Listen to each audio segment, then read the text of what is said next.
I am Dr. Mansour, one of the co-founders, along with Husana Diaby, of Friends of Bright Minds Incorporated. We are a community-based, grassroots 501c3 organization. Our mission is bridging children and families to high-quality educational support services and advocacy to improve student achievement. Our vision is to reshape the educational partnerships into thriving, family-friendly learning communities and to ensure a better academic global society. Today, we are going to be discussing the terribly disturbing occurrence of domestic violence, particularly during this COVID-19 crisis and lockdown, which appears to be bringing out the worst in us and our humanity. Again, this situation is aligned to our mission. Yolanda, you can unmute yourself. We can't hear you.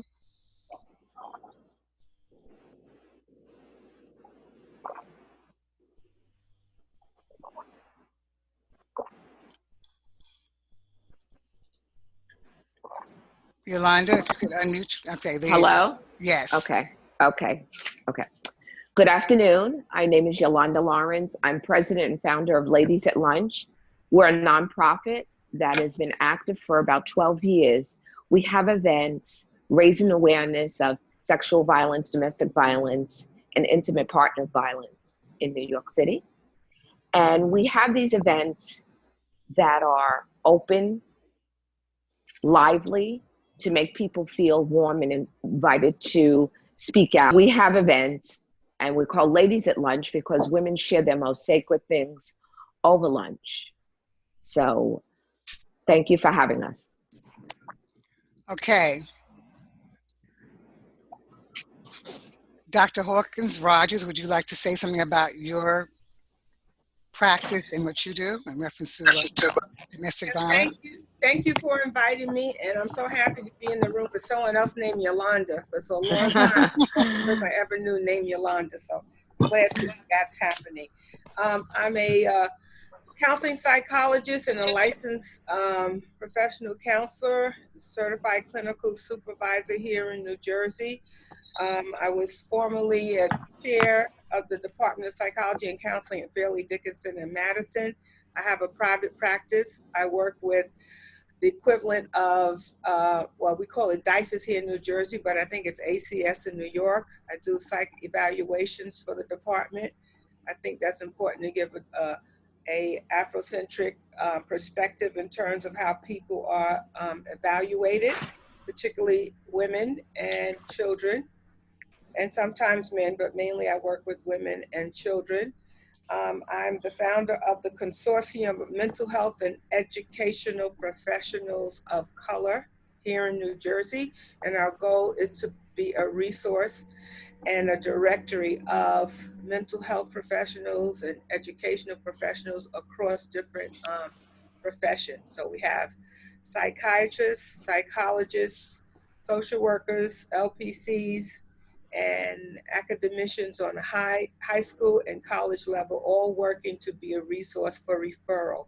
We find that our people of color tend to want to be referred to someone else who knows someone else, and we try to verify and ensure that the people that we refer each other to are credentialed and have had some modicum of success with working with our community. So that's our goal. Thank you. Now we'd like to listen to Ms. Sass speak about yourself and your organization and what you do. Yes, hi. So good afternoon, everyone. My name is Shirisa Sass, and I am the owner and founder of I Am Enough Inc. We are a social club for adults with mental health and developmental disabilities. I am also a mentor for women focusing on ages about 21 to 40 on trauma, so all aspects of trauma, and how I can be able to help them transition from that space of feeling lost to gaining that personal freedom and success. I also apply therapeutic art to my mentoring sessions. I also am a certified mental health advocate. So I basically incorporate all of those aspects within the field to be able to help those women find and gain that personal freedom and success. Thank you. So it's pretty much a pretty flexible platform we're working with right now, but some of you have sent questions in already that we want to address to some of our distinguished guest participants. So I'm going to start actually with Yolanda Lawrence in terms of some of the questions that were asked of her, and then we'll move it right along. And if you have any questions, please feel free to post them in the chat box. So Yolanda, what are some of the early signs of domestic violence?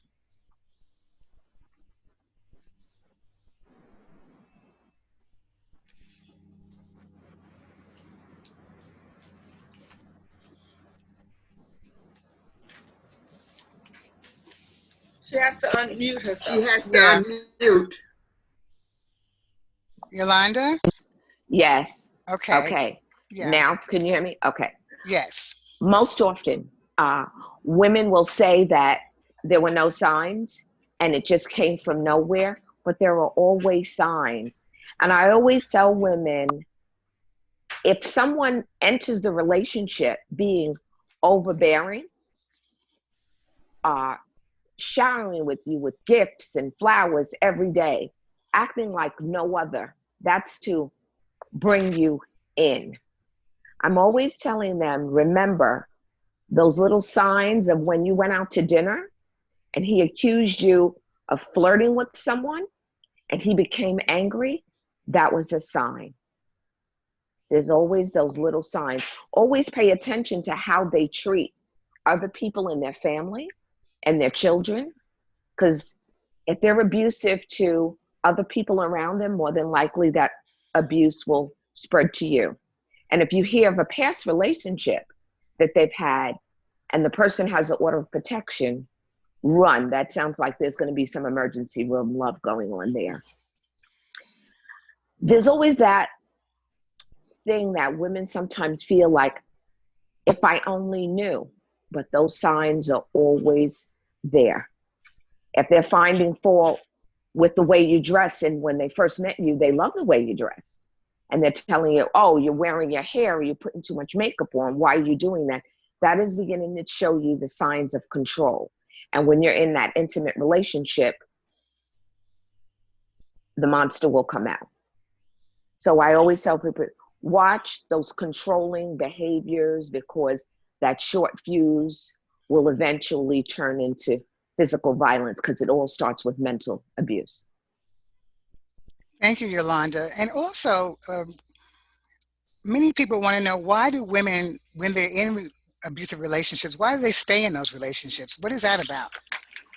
I think what happens is people often remember that person that they fell in love with.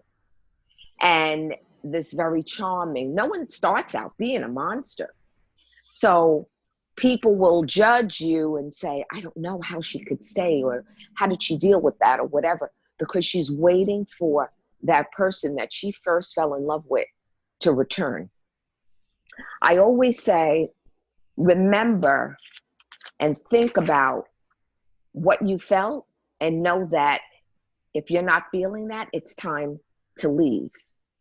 You know, sometimes women stay for financial reasons.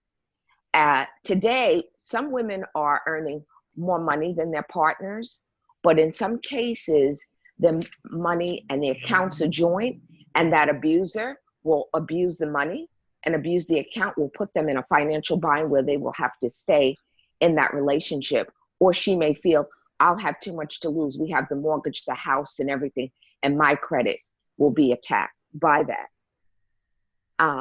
I tell women over and over again, don't be afraid to share and tell someone. Sometimes people stay in relationships because we live in a society where it's all about the couple. It's a couple's world. When you're invited to weddings, who are you bringing? So that pressure is on to be in relationships even when they're not healthy. And sometimes women are ashamed to say that they married the wrong person or it didn't work out, because often enough others have stood on the side and said, let's see if this works out. So then they stay in a little longer. And I say over and over again, women often stay because of their children. They don't want, especially minorities, they don't want the statistics of the broken home or the family that is empty with a missing father. So they stay in those relationships much too long. Thank you for that. And the last question I wanted to ask you before we get a chance for other folks to chime in, and feel free if you want to chime in, just put your questions in that chat box like I asked. But what if you find out that a friend of yours is being abused and she hasn't yet shared her secret? What do you advise in that circumstance? Well, I find that sometimes when you attack that partner, a woman will hide. So the key is to let her know that there's someone listening and watching, and you just have all the information together for resources for her. Invite her out, keep that open communication. Like right now, doing this quarantine, check in, make the phone, hi, how are you, whatever. You can't just drop by, but call often and see how a person is doing. And ask to do a FaceTime because you may notice some bruises. I know of one case that someone was reaching out to a family member and the person would no longer get in on the Zoom or whatever, and it was because she had bruises. So I tell people often, people who are being abused often are ashamed and they hide and they may not open up, but always just listen, listen, listen. So if you turn on the person or if you voice too much of an opinion, then when the going gets really tough, they won't open up. They won't share because they're embarrassed. So sometimes they'll say, I'm leaving, and then they'll go back. But always let them know that there is someone there, that they can always reach out. And if she hasn't told you, she will eventually, if she knows that she has a safe place, just say, or sometimes use a third party. I have a friend who's going through such and such and such. I wish you would open up and tell. And then maybe that will make her open up and share her secret. Thank you so much, Ms. Lawrence. You did a fantastic job. It was very comprehensive. We understood exactly what you were saying. And we're going to get back to you in a few. Dr. Hawkins Rogers, being that you're a clinician, what are some of the how would you say abuse victims, how do they suffer both short and long-term emotional and psychological effects? I think it begins with what Yolanda said. For most victims, they have and see their partner as part of their love story. They fall in love with this person who's very charming and seducing. And the idea that this person can be anything other than what they first imagined is very difficult. So if you think about whoever your first love, you probably can remember that person clearly.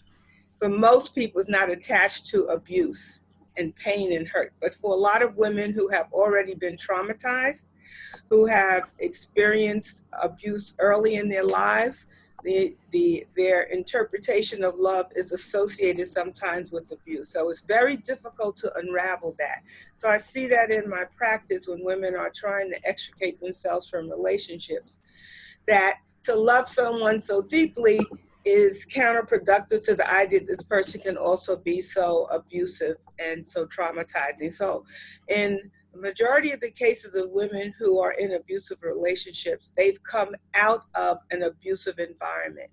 They grew up being abused by those initial people in their lives, their primary caregivers, which goes back to this idea of attachment.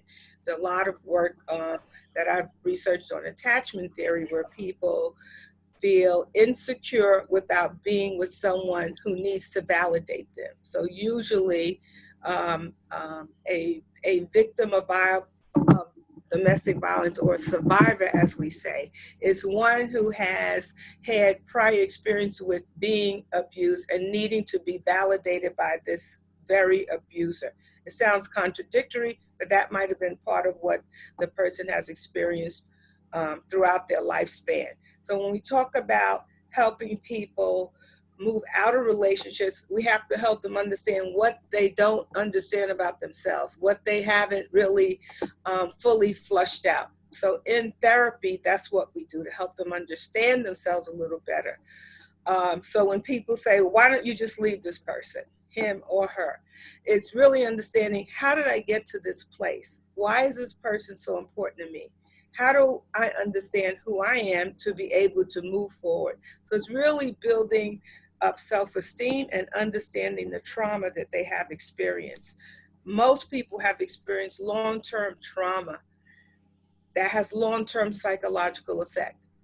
The field that I'm in says we can do something about it once you're aware of it and you get the appropriate support in your environment. It's hard in these days to think of anybody being able to extricate themselves from an abusive relationship, but there are strategies that do exist. Here in New Jersey, we have a very comprehensive program or protocol for people. Now, most people know about a temporary restraining order. You can get a temporary restraining order that can lead to a final restraining order. For a lot of people, it doesn't sound like something I want to do, but we do have the police who's supposed to be working with those who report it to help the person move out of a relationship. But a lot of women and some men who are abused don't realize what their legal rights are. If the police show up at the house, the police can also press charges against someone in terms of intimate partner violence or domestic violence. When we talk about intimate partner violence, we're also talking about the influence it has on children who are present in the home. So now you have other agencies involved with trying to extricate the family if it's very serious. But for women to be able to move forward is to be able to understand their strengths and that they are resilient versus anything else. And a lot of times that's not concentrated on when a person is in immediate danger. But long term, we're looking to try to change the way that the individual feels about him or herself. I don't know, I guess I went through a lot of the questions. Well, I wanted to ask you one more question while we have you on. I wanted to ask you, what does the research show with regards to men being victims of abuse?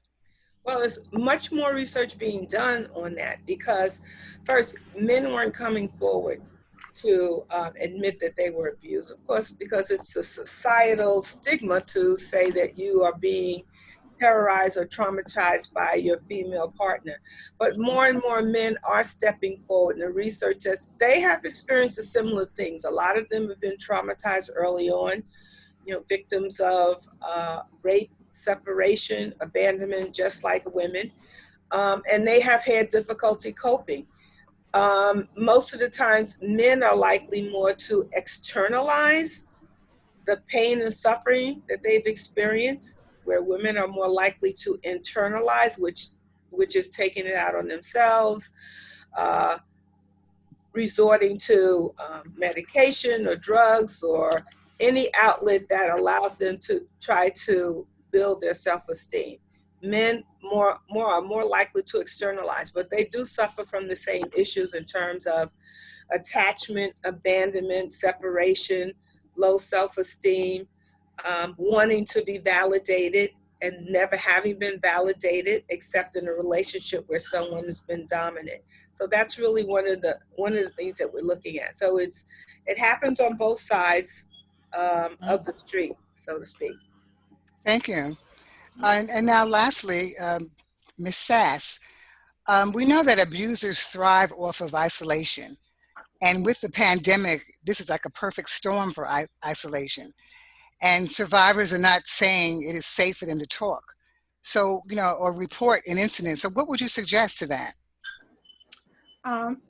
So piggybacking off of what Ms. Lawrence said, although it may not be safe for them to report to like authorities or something, if they have close contact with a friend or family member, to just reach out, maybe talking on the phone or in some sort.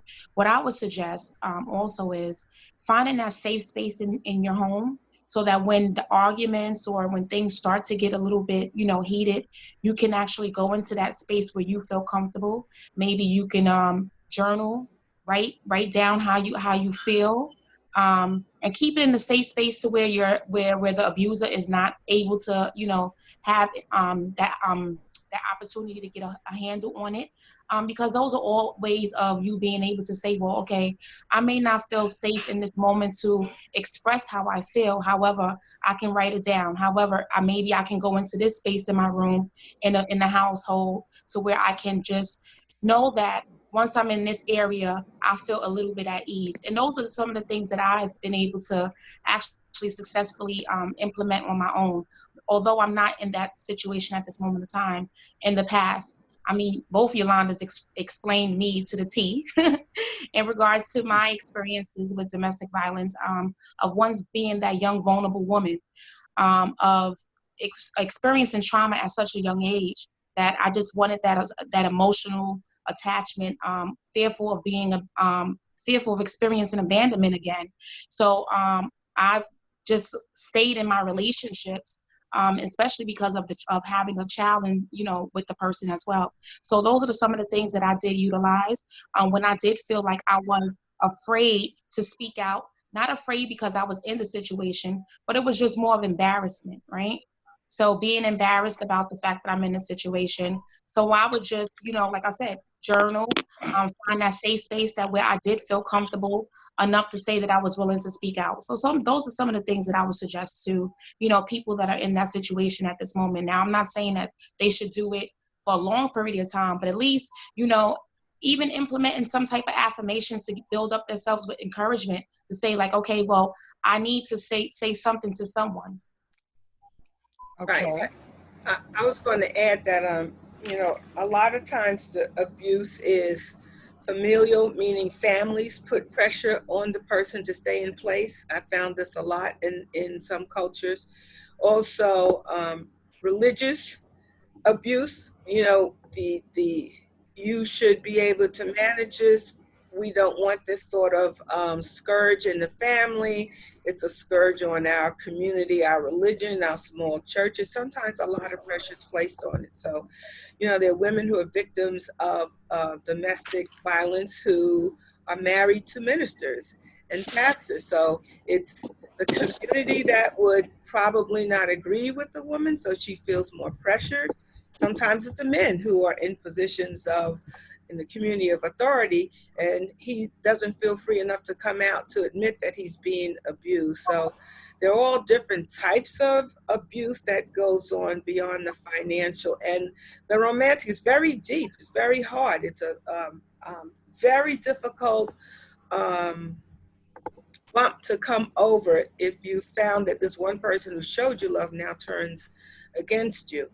So it's very difficult, and it's always the need of the person who attachment behavior is, preoccupied or hypervigilant about making sure I do everything to make this person happy, is not willing to kind of give up that role as well, because you've Okay. been validated by this person who, through the cycle of domestic violence, as I'm sure most of you are aware, when the honeymoon period is there, people feel very safe again. They want to believe, because that's who we are as human beings. We have a deep well of hope that things will change, and particularly women. That's how we're raised. That's how our makeup is. Okay, I want to bring Miss Sass back in again, and I want to ask her: Are victims usually younger and undereducated, or is that a myth? So once again, if I'm implementing myself into this, I would actually agree with that, saying that we are younger at a lot and we are undereducated because we tend to feel like just wanting to be loved is the right thing to do, and when no one is talking about what the signs and symptoms are, often you tend to fall into line of saying this is okay, especially when you're used to being abused. You're used to, living in a household that may always be, rough and challenging at times. It becomes your norm. So then when you do decide that you want to get into these relationships, you don't see that there's a problem. in the beginning. So for me, I would say that I would agree with what you just asked because yes, I know for me, I was definitely uneducated with the whole fact of not knowing what domestic violence looked like, just knowing that I just wanted to feel loved. I just wanted to be in this space of saying that, all right, I had a child with this person, and so this is how it's supposed to be. And then, yes, it does happen at a young age, you know, and I try, like, even with my own child, sometimes the way that he's talking to his friends and stuff like that, I realize that they start early at like 15, 16 years old. Like the way that they're engaging with each other, especially now, they just think it's a norm. You know, the conversations that they're having amongst each other, they don't realize that the aggressiveness that you're having or the way that you're talking or things like that can actually lead on to people just feeling like it's okay for you to even speak to one another in that type of way. So yes, I do believe that, you know, it does start at an early age, especially depending on what type of environments you're in and you're surrounded by. Thank you. There's a question for Dr. Hawkins in the chat, and they're asking Dr. Hawkins, how do you reconcile with children being removed from the home? Or You know, how is that a consideration? having been part of seeing that happen is very difficult in some circumstances. But here in New Jersey, if there's any report of domestic violence, even if the child isn't being harmed directly, DIFAS will come in and remove the children. For their motto is for the welfare of the children. The cases where children are not removed, they may be removed from the home, but they may be placed with family. And in a lot of cases, when you have domestic violence, there's a lot of discord in extended family. So the children aren't able to go to extended family members, so they end up going to foster care. But if they're staying in the home and the abusive parent is still there, that's a danger, and that's a liability for everyone, particularly if the abused spouse or partner isn't able to protect the children. The children are removed. But it's very difficult. It's a very difficult situation. What I do see is cycles where if there's a initial domestic violence and it's not resolved, the children are placed back in the home. If things aren't changed between the partners, the children are subject to witness the same kind of violence. Not as many parents are violent to their children, but there are some parents who are violent with their children and should be their own safety. But when both parents are willing to work through, and I've seen that as well, it's a smaller percentage where parents are both willing to work through their issues to sustain the home. There's a big movement here, particularly in Jersey, to do a lot of in-home care to stabilize the family. But everybody has to be willing to work on it. It's a very difficult thing to separate families. But when you talked about long-term, short-term psychological effect, if the child can have another internalized model of care along the way, that can make a big difference long-term as that child grows up. If they only stay in the environment that they're in and they only see that chaos exists and care is also sided with abuse, then they won't have any other kind of model that does exist in the world that they can adhere to. Yeah. I've worked with children taken from home, and I'm so that's why I wonder what's the best situation for children, and there is no best, because there's so much going on, as you said, in the family, in the extended family. But I've worked with those children, and I see the damage that the domestic violence caused. Now, I would want to know, there are a lot of young mothers. What can young mothers do, or either older mothers, if I saw my son being aggressive, or any male in my family, including my brothers, my nephews, if I see them being aggressive, and as you said, I know what's going to happen down the line. I'm experiencing that right now with my own child. In terms of dialogue, what should be the dialogue? Okay. So, so honestly, I'm experiencing that right now with my own child. He's 15 years old at this moment in time, and you know he experienced all of the abuse that I've been through with his dad. He was in the situation, although he wasn't harmed. So with that circumstance, you know, it was court ordered for me to actually leave the situation and go into a shelter. Now, as the years have been going on, his anger and everything else has, you know, really escalated a lot. So at this moment of time, at the age of 15, it's becoming very much more unbearable to deal with because he's mimicking certain things that he's seen and certain behaviors that he's seen to where a few times I had to get the cops involved. And not to say because I am fearful of my child, but to also say that his behavior and and everything else is becoming too outrageous that, you know, it's becoming scary. So I mean, to the point that I had to even go and get him evaluated because, you know, I needed to know what's going on with him to find out, you know, how traumatized is he from the situations and the circumstances that he's been able to see. So what I do is a lot of reassurance with him, and a lot of constant like prompting and reminders to let him know that the behaviors that he's engaging in is not okay, and also trying to, you know, speak to him to find out at that moment of time what is going on in his mind, like how is he feeling at that moment, so that maybe I can reassure him that he's no longer in that harmful place, in that space, so where, you know, he does have people that he can speak to and stuff like that, because we don't realize, Dr. Hawkins said, like how traumatic situation has been to a child. You know, from 3 years old, I remember my son, like, but anytime he would get angry, he would threaten me to say, like, he would tell his dad to abuse me again, you know? So you don't never know, you know, what a child can see. But like I said, at this age right now is very difficult for me. So I just try to get as much support as I can to be able to help him with those situations. I would like to. I would like to. I would like to. I would like to. Go ahead, Ms. Lawrence. Thank you. I would like to answer a question before that you gave to Shirisa about abuse and young women. Yes, the numbers are there. And I think a lot of it has to do with culture and more pop culture and videos and the way they show more abuse towards women.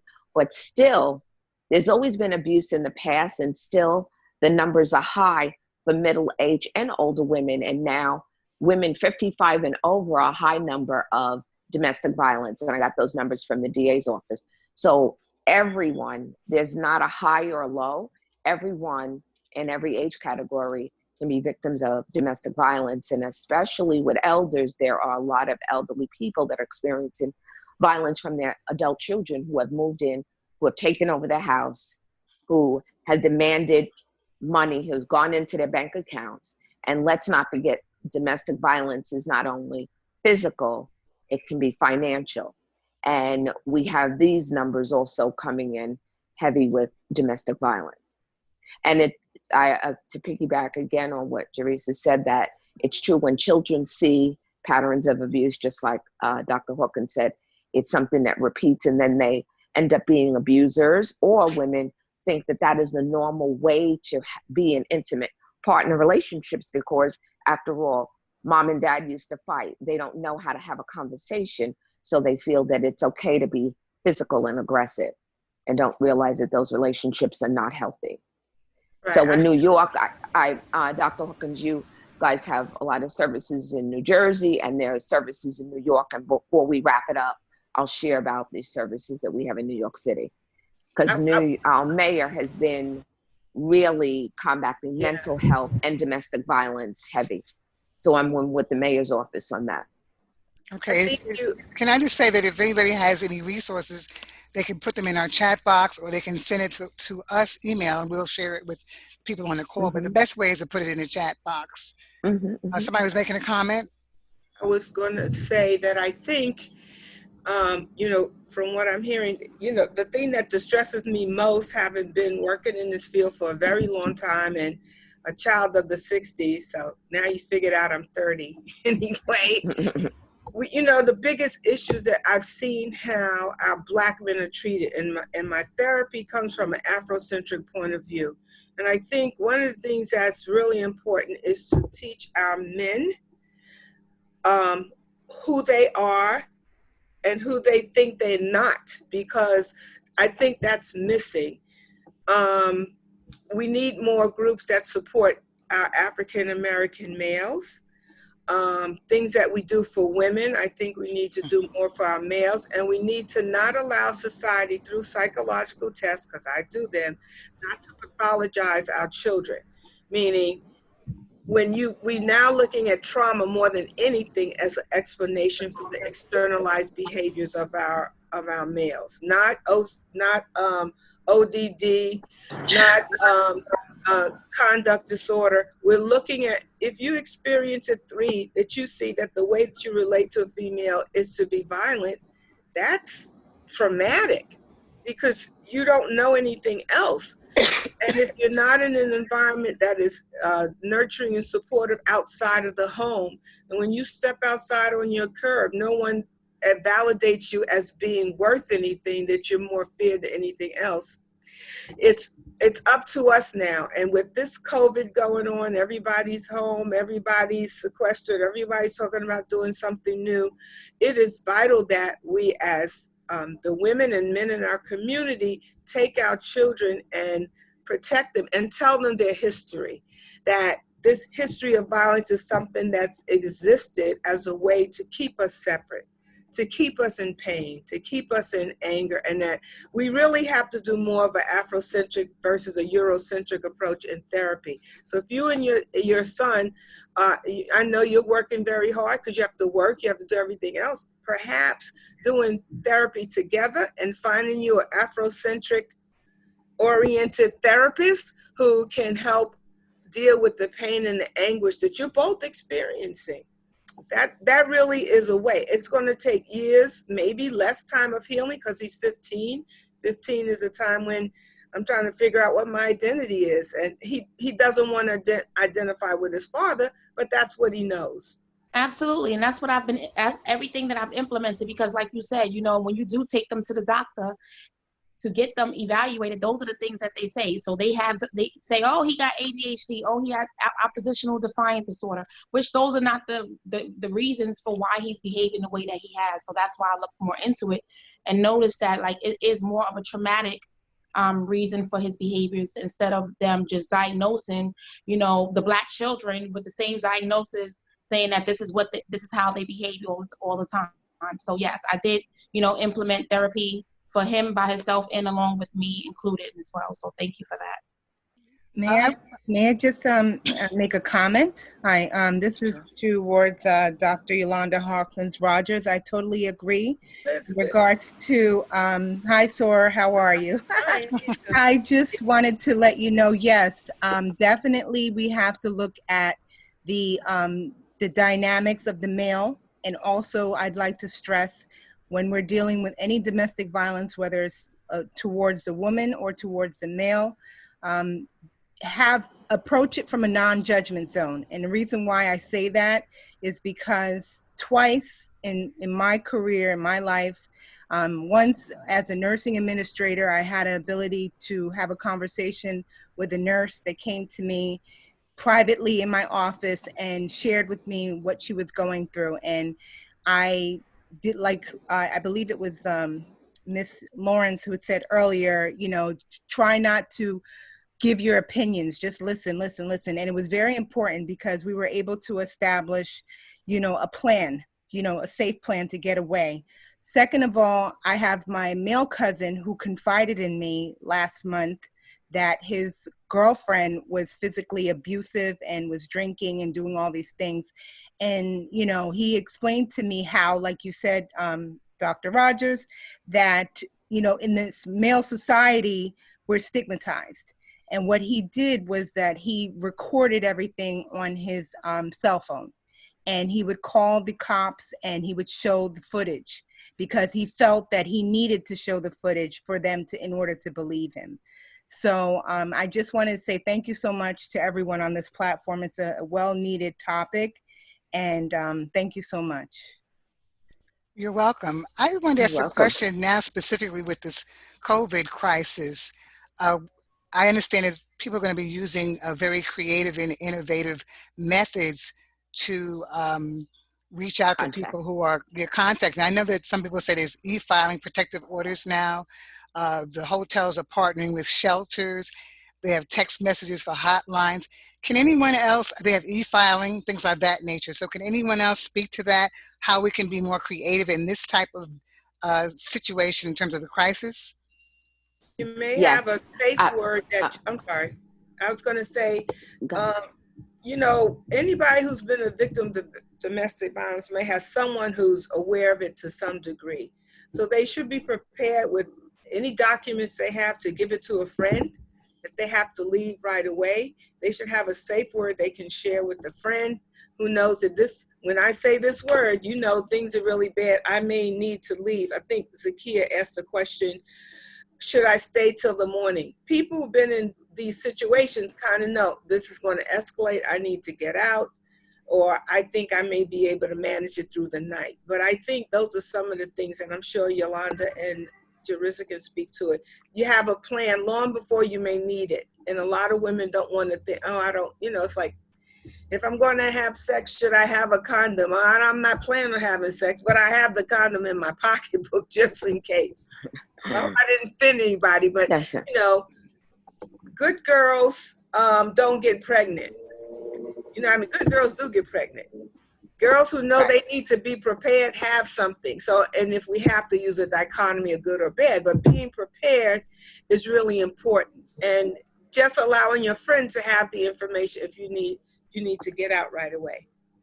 Thank you. Ms. And Lawrence? one of the creative things that I understand they're now doing is if a woman is in trouble, she can call a precinct and act as if she's ordering a pizza and the pepperoni and extra or whatever, and keep that phone call on so that they can trace where the phone call is coming from. Because from my understanding, like they're saying that the calls are down with domestic violence, that doesn't mean that it's not happening.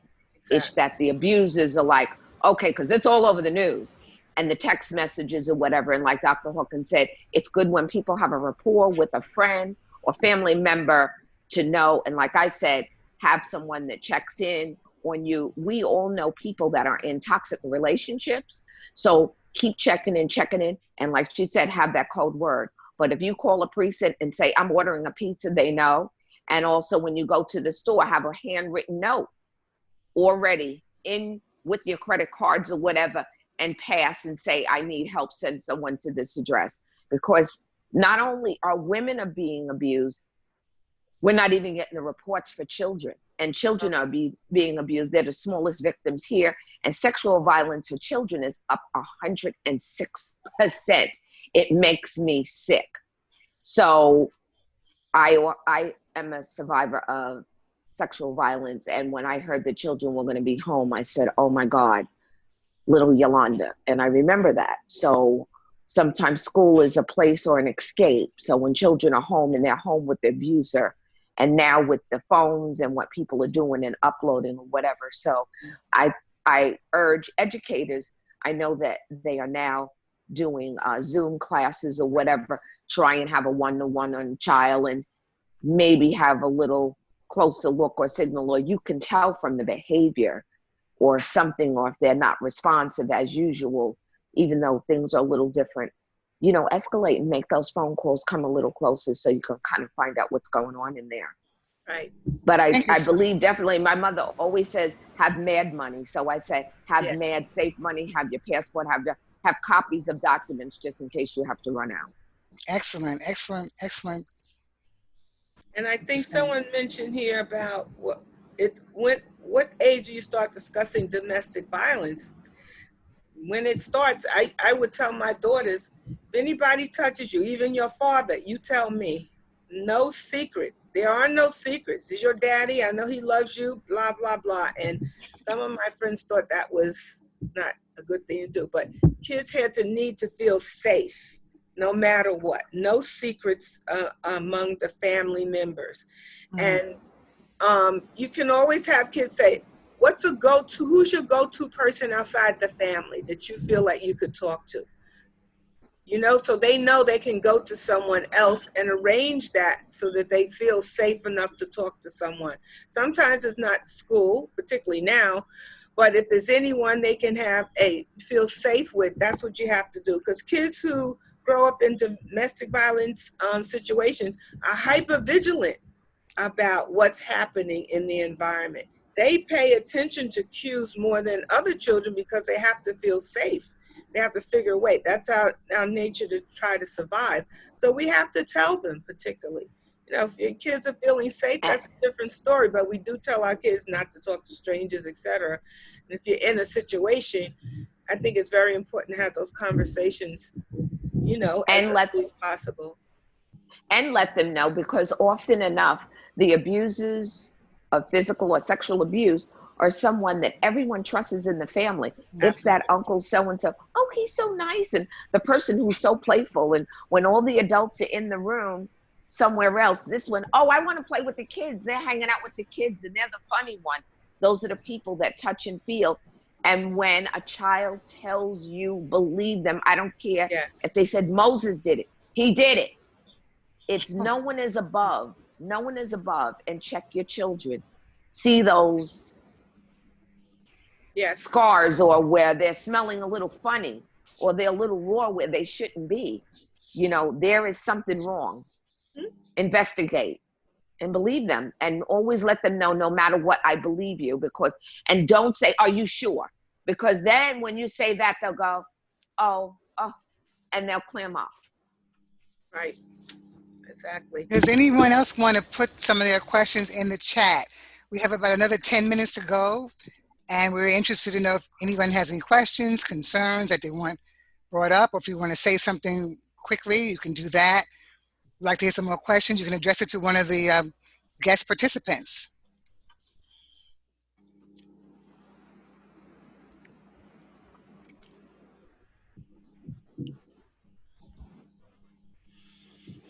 Okay, I think somebody, okay, let me see.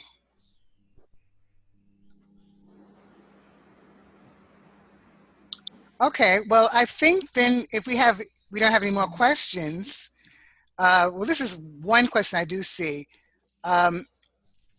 They say that abusive partners are really hiding in plain sight. And just like Yolanda said, sometimes it's the person you least expect. So again, is there any way to actually identify them, or is that we're just being prejudgmental and trying to? There is. My abuser wore Giorgio Armani shoots and Hugo Boss. It doesn't matter. It doesn't matter. That's like saying, what does an abused woman look like? She looks like all of us. You know, people think there's a certain demographics. That's why I created Ladies at Lunch, because middle class and affluent women usually don't even talk about abuse. You don't know. There are professional women all the time, because people feel like, oh, she couldn't possibly be abused, because what an abuser looks like, or what an abused woman looks like, there is no face. It's anyone. There is no sign. Yes. Okay. I agree with you. I was going to mention the same thing, that when even very highly educated women are just as equally able to be abused. And out here in Bergen County, where everybody thinks everybody has money, some of the people end up with at ACS, which is our DIFUS, women who've been living in these beautiful homes, never worked, but they are financially, religiously, and familially abused by everyone, and they do not know how to get out of it. So you think because you're educated, it doesn't make a difference. What might be the difference is hidden more and not as obvious, because they're not readily interacting with agencies like DIFUS or ACS. They're able to keep it covered for a longer period of time until the abuser decides they want to leave and then escalates. One of the children in the family system decides no longer to play along with the secret.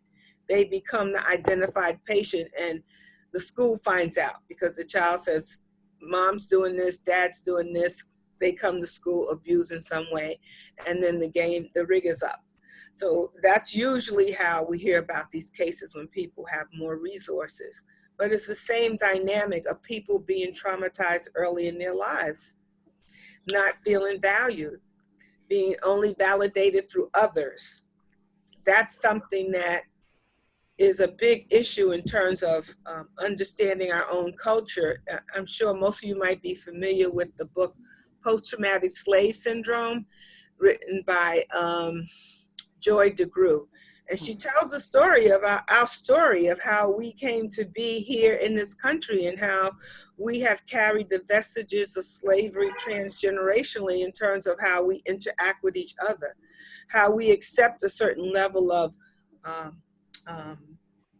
violence or abuse because it's been exacted on us by our overseers, and now we have to figure out how we can relate to each other differently, how women can relate differently to men, how men can relate differently to us, and how we relate to our children. You know, it's very important to understand that we don't need to use physical abuse any longer to try to contain our families or to contain control. Our men no longer need to be in the position of being subservient to anyone else. And women don't need to be either in terms of it. We have to equally accept our roles. So it really is some turnaround and some change in terms of how we look at each other to make a difference, to value the person in front of us instead of seeking value from that person to make me feel important. That's the basis of a lot of abuse. Most men have been abused. Okay, we have one more question because the time is waning, and that's we were asked about educators. It says, what are some things that online educators can look for when they are teaching? Are there any clues to abuse in that particular environment? I mentioned earlier that I guess if you have that one-on-one with children, you can see that the child may be a little distant or acting different. And it's hard to get up close because you're not seeing them, but talk to them a little closer and ask to speak to mom and just mention he's not paying attention. Mom may be the abuser too. It's hot, it's tight. Finances are tight. People have to pay bills, people can rent. So, and children are busy doing all kinds of little projects in the house and tearing up the house. So there are a lot of short fuses. So that's what I'm telling everyone. Try and listen closer. As you mentioned earlier about Bergen County and domestic violence, we had one of our ladies at lunch who lived in an $8 million home, and she was in an abusive relationship, and people could not believe or understand how and what, but the person held the purse strings and the whole social setting with the family. And her mother was like, well, it can't be that bad. He just bought you a new Mercedes and bought me one. So that is the whole psychological thing about people staying in relationships because other people are expecting them to stay in that relationship. And the abusers are very clever. They know how to win everyone over. Exactly. So as we, wrap things up, I just would like to say, during this time, we need to pay attention. If you hear a woman screaming, you hear a woman crying at night, make an anonymous phone call. Don't, just say, well, they fight all the time, because that fighting all the time may be the last time, and you don't want to read about your neighbor in the newspaper. And I constantly say to people, if you hear something, say something, smell something, call 911. That is the best thing. It could save someone's life, and you can make an anonymous call. Okay, Ms. Sass, would you want to wrap up on your side? Would you have anything to say? A concluding statement or something? You're currently muted. Yeah, so what I would say, especially for the younger women, right now we are really, and I think Yolanda Lawrence touched base on this in regards to us being on social media and stuff a lot, utilize those platforms. I'm conducting, interviews with a lot of women daily, and some people are actually inboxing me, and speaking out in some type of way. And I would just suggest that we utilize those platforms. There's so many different social media platforms, and even if it's not the norms that everyone else do know, there's other ways that we can reach out. Even if we're afraid to just speak out verbally, there's always some type of way that we can actually just text how we feel, especially on these hotline platforms. Everyone is grasping to social media in some type of way because they know that that is the best way that a lot of people are communicating. So I would definitely suggest that, even if you're afraid to speak to someone that you normally would speak to because you're afraid of being judged, just reach out to someone else that you do feel safe and comfortable with, especially on social media, because we're all utilizing it. Everybody's phone is recording how much screen time they're using. So, I think that that's the best way to actually advocate for yourself. Thank you. And Dr. Hawkins Rogers, please, your Thank you for comments. letting me join this wonderful group. And the only thing I would say is, make a plan, encourage everyone to make a plan. If it's in your head, share it with a friend. So if anything happens, your friend knows what the story is. And not to negate seeking the police, whether we think they're friendly or not, because there are things that they can do. And if you have a plan, you might be able to move forward with it. And one thing I discovered, and probably you might all know too, is that once you go through that temporary restraining order, a lot of people don't want to be bothered because they can't force it through. But if you can get through part of the system and get to a final restraining order, the person has to pay for new housing, all your expenses, therapy and counseling. And if you can get any counseling, and it's readily available now online to do that, you have to affirm yourself. That's the first step in thinking that you might be able to make a change in your life.